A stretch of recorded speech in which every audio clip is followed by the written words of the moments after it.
Pastor Kaiwa's church is over there. When you see Kaiwa International University.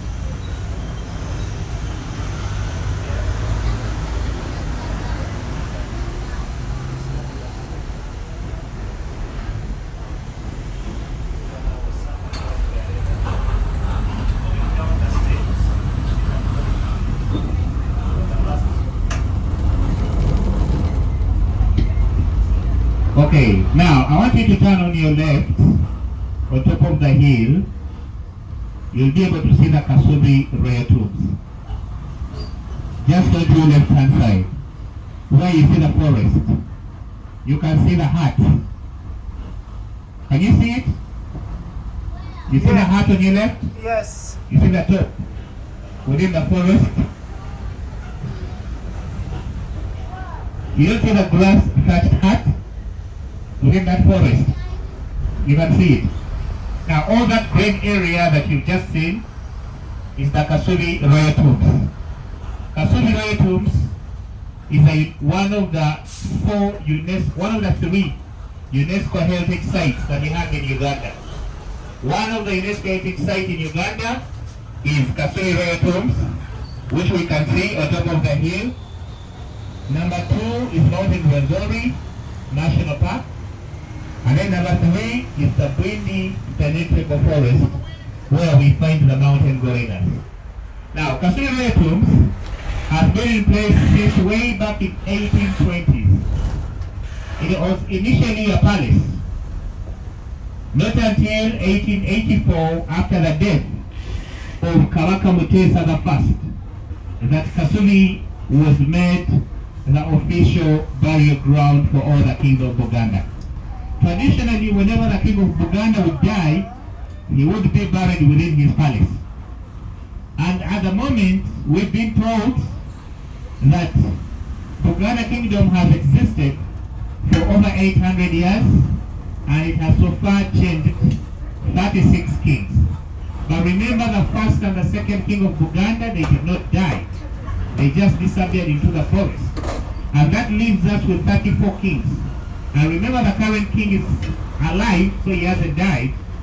And then we have 4 kings that are buried at Kasubi royal tombs, leaving us with about 29 kings. So those 29 kings, they are buried within the different 18 counties that make up Buganda Kingdom. As I told you, whenever a king would die, he will be buried within his palace.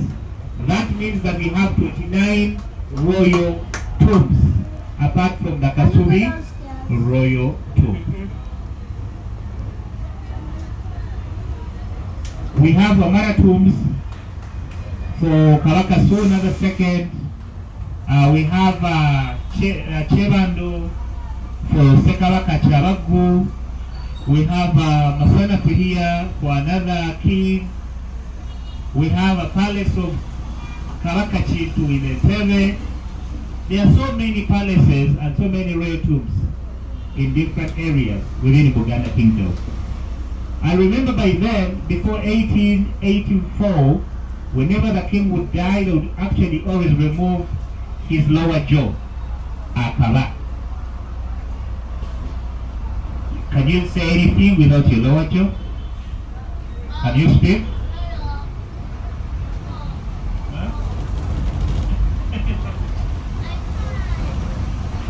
You cannot. So they always remove that lower jaw, then they put into the anthill, so the anthill would take off all that flesh, and then they keep that jaw, Akaba, Kikaba Kohubaka. So that would be the only way these people would talk to their king after the king passing on. Remember, the word Kabaka, some people say it comes from the word Akaba, the jaw or the lower jaw. And then some other people believe the name Kabaka comes from the word Okubaka, to receive.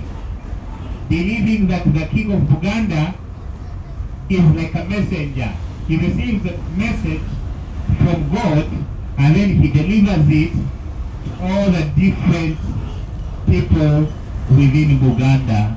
And and that's why they call him Kabaka kubanga yafuna obubaka n'abuderivalinga eri abantu be. Yeah, that is it.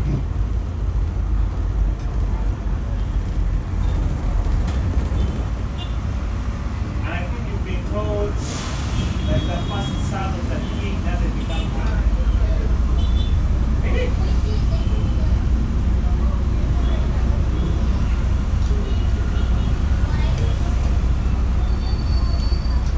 Just to safeguard the princess.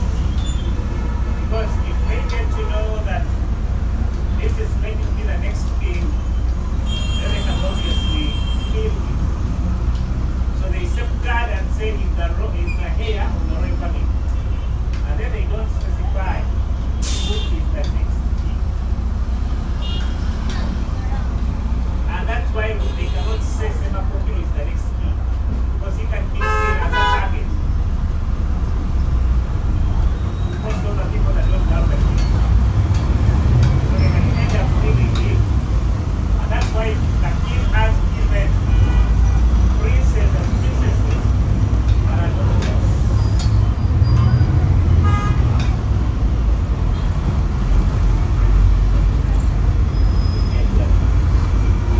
Alright, now onto your left hand side. Onto our left hand side is Makerere Hill and Makerere University. Now Makerere Hill is getting the name Makerere from a story that one king of Buganda had a mistress that was living around Chengera. And the king left his palace. He went to visit her mistress or the wife. He thought he would be back in the palace before daybreak. But it was quite unfortunate that by the time he made it here, it was already morning or it was already daybreak. And he said that Gano Makerere, that it's already late or it's already morning, and everyone had already seen that the king didn't sleep within his palace. And that's why the name was changed from Nyanja Eladde, that was the original name, to Makerere Hill, after the statement that was made by the king of Buganda. And Makerere University is the oldest university in East Africa. This university was started in 1922. Right now the university is 102 years. It is the mother university of all universities in East Africa. As I said, it has taught so far 6 presidents of the East African region: Mwai Kibaki of Kenya, Mwalimu Julius Nyerere Tanzania, Paul Kagame Rwanda, Kabila Congo, Obote Uganda, and Benjamin Mkapa Tanzania. All those 6 presidents, I believe, have been students through Makerere University. And lastly, it is mainly started as the first black university on the continent. Pola.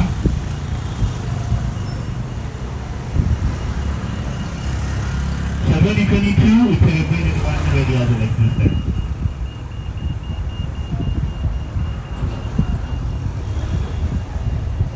So that was our hill number 6, Makerere Hill. And we had Makerere University. So we now go to the very last hill, which is called Kololo Hill.